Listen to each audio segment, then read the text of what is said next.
Suspense.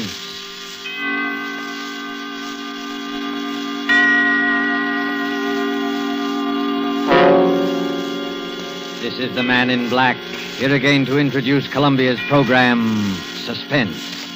Heading our Hollywood cast is a young lady known simply as Margo, whose talent for the art of suspense has been heard before on this series. Tonight, Margo, using the name of Jacqueline Blaine, tells of strange happenings on a Jude ranch, including the hurried and unexplained departure of an important guest.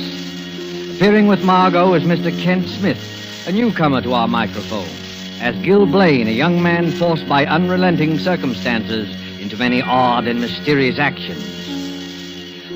The story by Cornell Woolrich called Last Night is tonight's tale of suspense. If you have been with us on these Tuesday nights, you will know that suspense is compounded of mystery and suspicion and dangerous adventure. In this series are tales calculated to intrigue you, stir your nerves, to offer you a precarious situation, and then withhold the solution until the last possible moment. And so it is with The Last Night and the performances of Margo and Kent Smith. We again hope to keep you in suspense.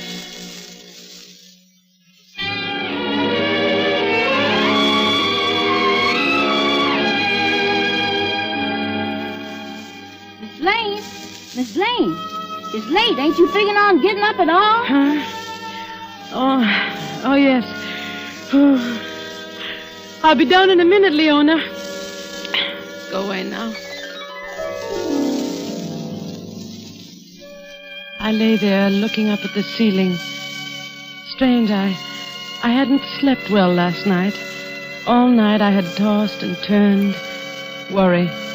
That's what it was. Worry. The weekend was over, and Gil and I hadn't raised the $2,500.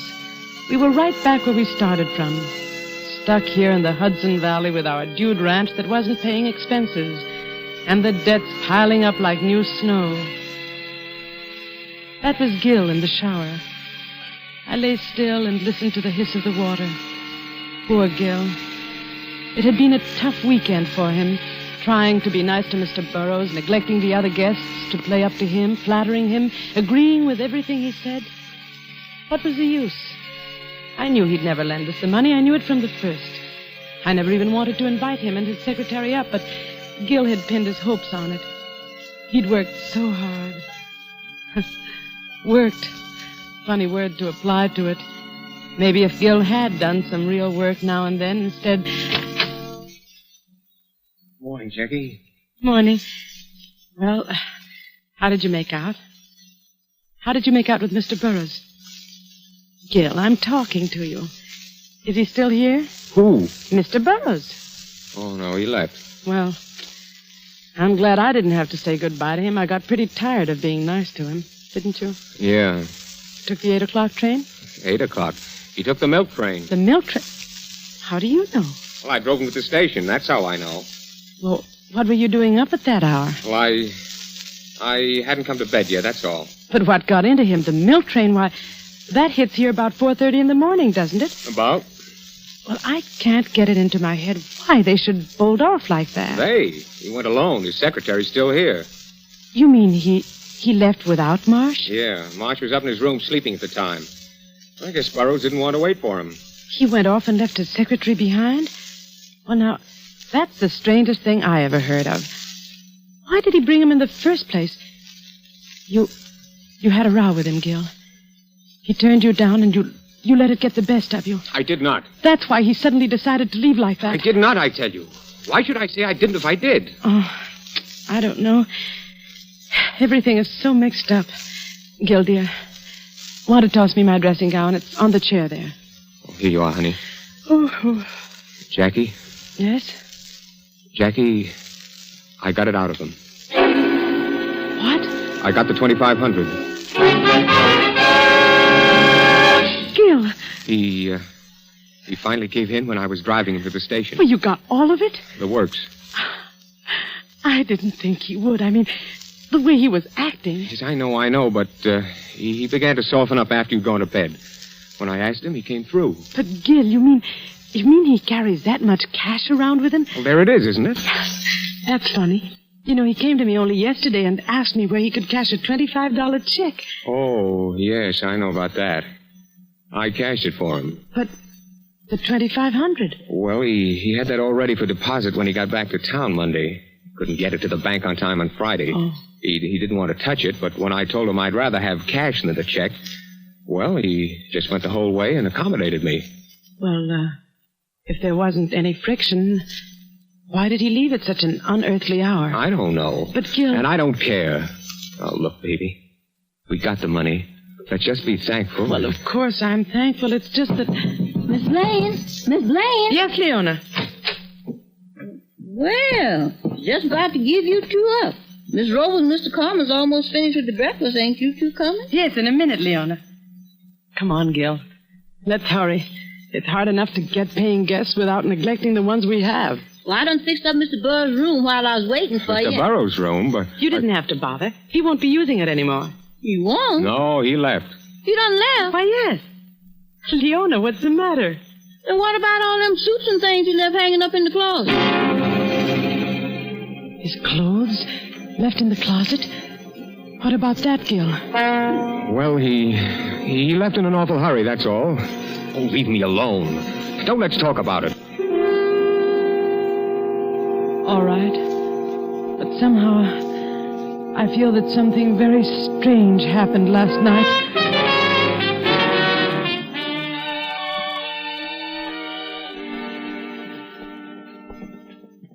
That's what happened, Miss Bubbles. I told him I wouldn't take any more stuff from him. Next time he tries it, it'll be too bad.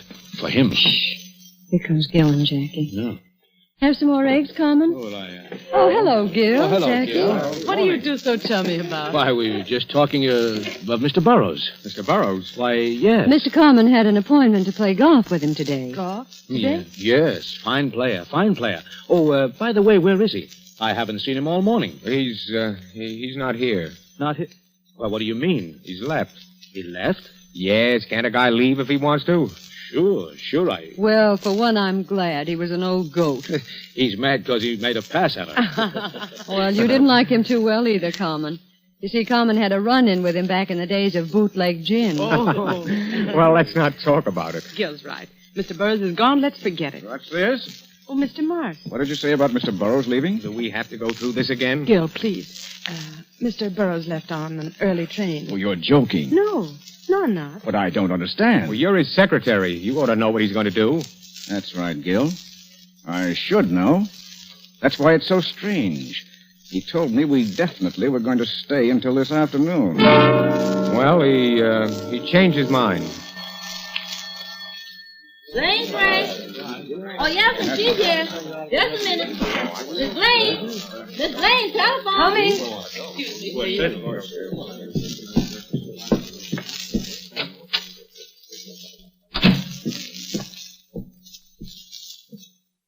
Hello. Mrs. Blaine, Yes? this is Mrs. Burroughs. Oh, how do you do? We were awfully sorry you couldn't come out with Mr. Burroughs for the weekend.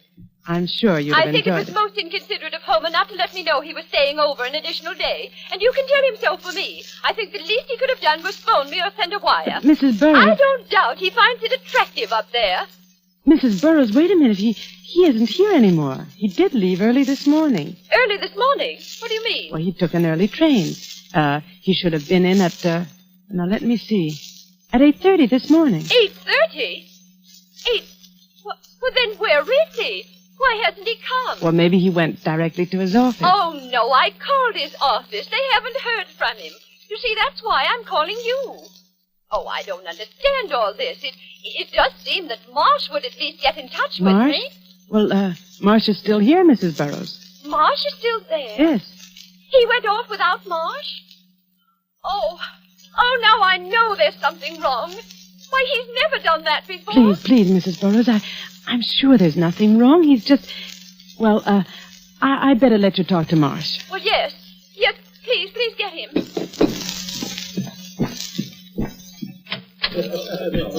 Mr. Marsh, Mrs. Burroughs is on the phone. She wants to talk to you. Better take the extension in the front room. All right. She's very upset. We have to calm her. Hello, Mrs. Burroughs. Marsh is coming. Oh, something's wrong. I know it. Hello? Hello, Mrs. Burroughs. Oh, Marsh, is that you? Yes? Marsh, did you know Mr. Burroughs was going to leave? No, he didn't say anything to me. Well, Mrs. Blaine says he's left. Should have been here, and he isn't. Well, I don't... He probably was just delayed. Oh, no, something's happened. Charles, Marsh, he had that important package in his inside pocket. He did? Yes. Oh, I don't know what to do. Shall I call the police? The police? Well, that's not necessary. Mrs. Blaine's right. Let me take care of it. I'll wait a few hours, and if he hasn't shown up by then... All right. Do what you think best. Hello? Hello? She hung up, Mrs. Blaine. Important package. The $2,500. The $2,500 Gil got. Oh, Gil.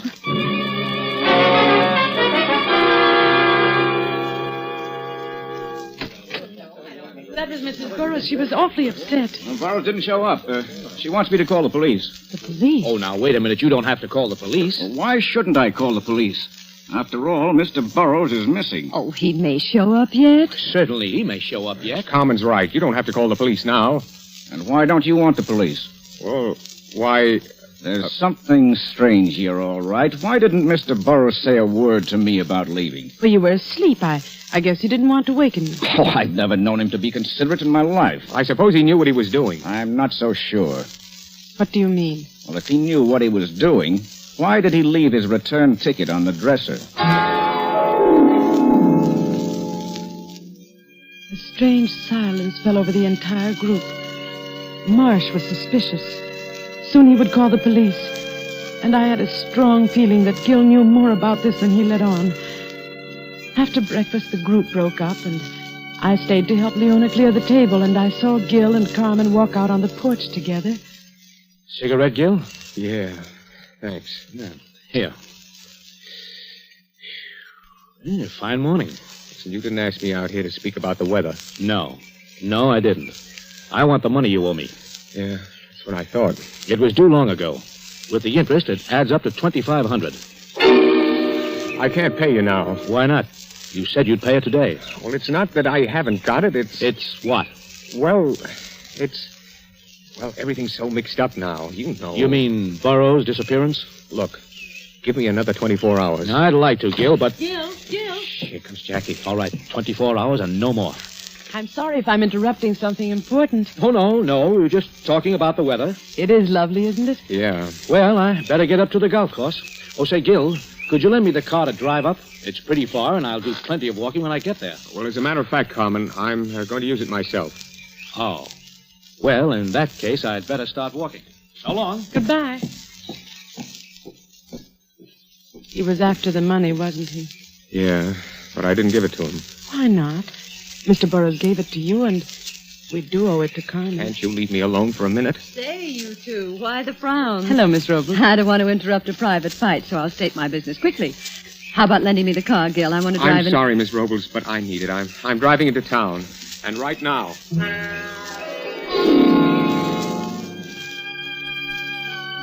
Gil drove off. The rest of the day went by in a haze. Gil didn't come back. He stayed away all day without even phoning me. He had never done that before. It almost seemed as though he avoided me intentionally. Toward evening, as I was putting the finishing touches on dinner, Leona came up to me. There's a man here to see you, Miss Blaine. Where is he? In the front room. Well, who is it? Somebody I ain't never seen before. All right, I'll talk to him. You look after things here, Leona. Yes, I will. Good evening. My name's Ward. I'm Mrs. Blaine. You wanted to see me? I wanted to have a few words with Mr. Blaine. Oh, I see. What was it about? You know what it's about. It's about Burroughs. His office sent me down. Mr. Burroughs? What about him? He was a guest here, wasn't he? Yes. When did he leave? Last night, my husband drove him to the station. Really? How interesting. What do you mean? We happen to know that he never got on that train. Oh. I thought maybe your husband could tell me a few things I'd like to know. I'll see if he's here. Just a moment. I'd also like to see some of the other guests. Well, I'm sorry, but nobody's here just now. Miss Robles is out walking, and Mr. Carmen hasn't... Carmen? Short, fat Italian? Why, yes. How did you know? Mr. Burroughs always ran into him before. Now I'd like to see your husband. Please sit down. I'll see if I can find him. Thank you.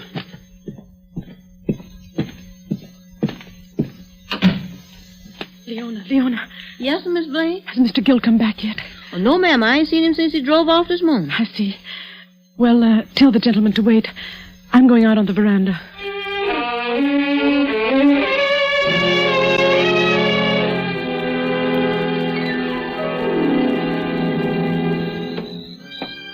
I went out on the veranda. Up and down the length of the porch and back again I walked, my eyes glued to the dark highway that ran past the house, hoping against hope that Gill would show up before the detective came looking for me. Gill had the $2,500 on him, Burroughs' cash, that important package Mrs. Burroughs spoke of to Marsh. I had to see Gill first, and suddenly I saw a car speeding down the road. Gill's car. I could tell by the one dim headlight. It tore through the dark at top speed, then swerved through our gate and into the garage. I was about to run down the steps when another pair of headlights split the gloom of the highway. As the car came on, I recognized the taxi from town. A figure climbed out quickly. Gill! Jackie, did you see the car? Our car? Yes, Gill. It went toward the garage. Who was driving it? Well, I couldn't see. What is it, Gill? Are you in... No time to talk. No time to talk. Where are you going? The garage. I'm coming with you. The doors are closed.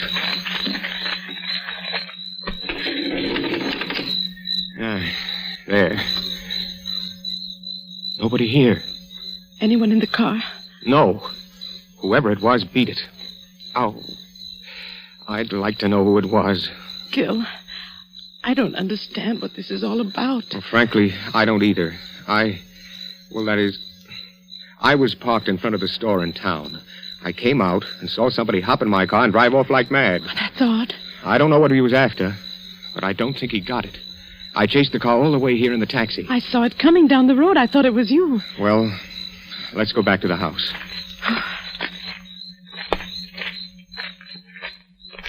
Gill. Yes? Gill, there's somebody here to see you, a man named Ward. Ward? Who's he? What does he want? He wants to talk to you about Burroughs. He's a detective. Oh.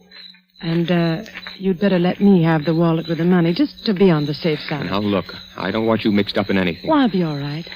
Please, give it to me. Well, okay. Now you'll have to go in and talk to him. Yeah, I suppose so. I went up to my room and lay there in the dark, trying to distinguish the murmur of voices from below. But all I could hear was a blur of sound. I got the 25,000.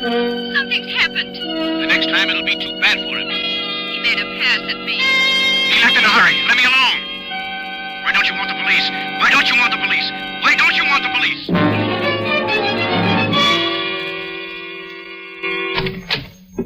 Jackie, you awake? Yes. Here, sit down, Gil. You look tired. Yeah, I am. Very. What did Ward say? Not much, but I know he's suspicious. He's going to stay tonight. Oh. Well, let's get to bed. I'm tired. Oh, by the way, did you see the key to the rumble seat? The key to the rumble seat? Oh, no. Must have lost it. Good night. Gil, you've never told me. You've never told me one way or the other. Gil, you've got to tell me. All right. All right, Jackie. I will. Burroughs never gave me the 2,500. He refused me. We quarreled, and I was mad. I suppose he was afraid of me, afraid of what I might do to him. Anyway, that's why he left so suddenly. Made me drive him to the station. Did you see him get on the train? No, I left him at the station. Left my car there and walked down the street. I was sore. I had to think. I heard the train come and go. And when I went back, Burroughs was gone. I got in the car and drove home. And the 2,500. Well, I lied when he said he had that cash. Then where did you get it? Remember the $25 check I cashed for him? Yes? I added 2 zeros after the 25. Oh, Gil. I wrote in the word 100. There was a space for it made to order. Then I cashed it. Gil. Oh, I know I'm low, Jackie, but I didn't kill him. I didn't. Then what became of him? Where is he? I don't know. I wish I did. What's that? Somebody's out there. Whoever it is trying to open the garage door. I can't see who it is. It's not a woman, not Miss Robles. I can see that much. It could be Carmen.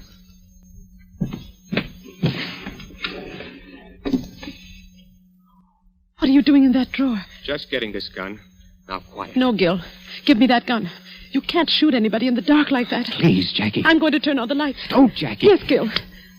Oh, he's running away. Gone. Who was it? I couldn't see. Could you? No, Gil. Well, now it just means waiting until the next time. Oh, Jackie, what am I going to do? I don't know, dear, but we'll get out of it somehow. How? I'm all mixed up. There's one clear thing. Somebody is awfully interested in that car.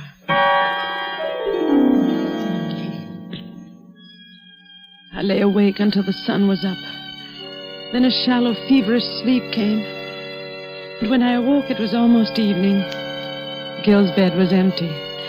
There were the indistinct sounds of life in the house below. I rose, and as my mind cleared, my words of the night before broke through the edges of my consciousness. There's one clear thing.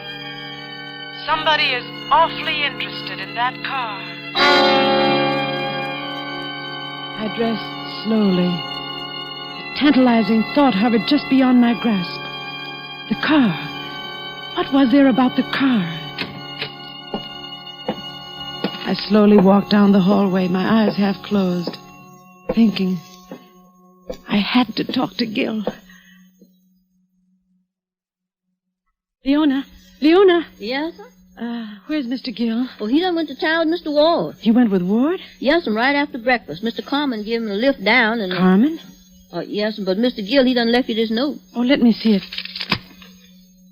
Jackie, I've gone downtown with Ward. I'm going to tell him about the check. That whatever happens will have to happen. No, Gil. No, Gil, no. Miss Jacqueline. Leon, I've got to stop him. I'm going to drive to town.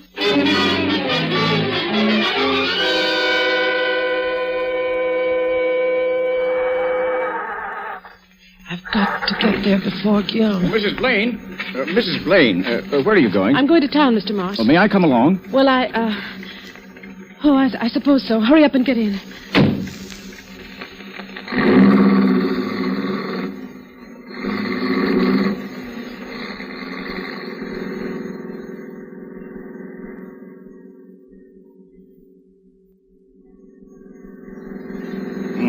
Getting dark. Yes. I hope you don't mind me driving so fast. I'm in a terrible hurry. No. Pull down the next side road. What? I said pull down the next side road. A gun? Yes, a gun. Now do as I say. There's something in this car I want. I won't. I must get to Gil. Let go of that wheel. Let go of that wheel. I said there's something here I want. There's a car coming. Let go. Let go! Ah! Ah! I tried to move. Miraculously, we were alive. The other car had careened beyond us up the road. I saw that the side was smashed in. Then I heard Marsh's voice. I ought to kill you for this. That was a police car. Keep your mouth shut. Here he comes now. Now remember, there's a gun pointing at your back. Hey, you maniacs. What's the idea? You're trying to kill somebody? Oh, sorry, officer. We had a little trouble with the steering wheel. Well, you won't have any more trouble with it. This is the end of your license. Oh, see here, officer. I'm in a terrible hurry. If you let me drive to the station... Wait a minute, buddy. Let's have your names. What's yours? Come on. Marsh. Charles Marsh. Charles Marsh. What's yours, lady? Mrs. Gilbert Blaine. Yeah. And yours? Well, come on. What's yours? What's your name? Who are you talking to? That guy in the rumble seat. The rumble seat? Mr. Burroughs. Oh, it's Burroughs, is it? Well, why don't you say so? Hey, what are you, a wise guy sitting there like a mummy? Come on, answer me, will you? Hey, wait a minute. This guy's dead. You did this. The rumble seat flew open when we crashed. Officer, he's got a gun. He murdered that man. I'm warning you. Keep back or I'll... Oh! That takes care of him. You're all right now, sister. Yes. I'm all right now.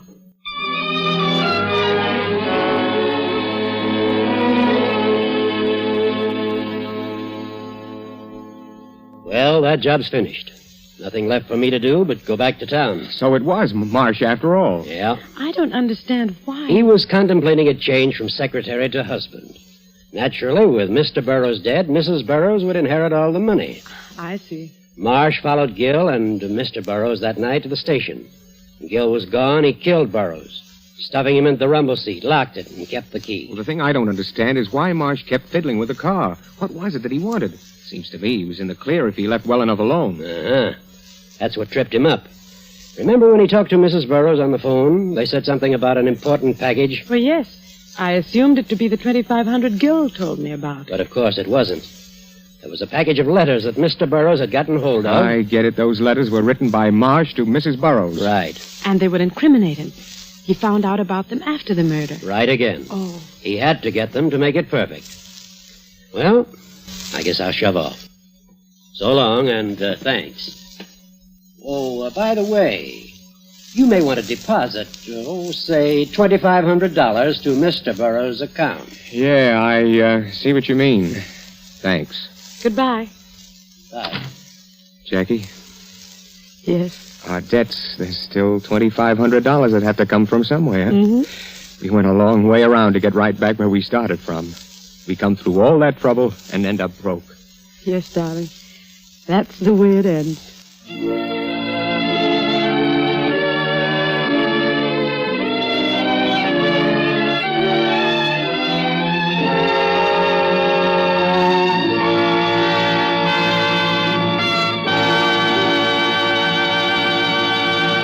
And so closes the story called Last Night, starring Margo and Kent Smith. Tonight's tale of Suspense.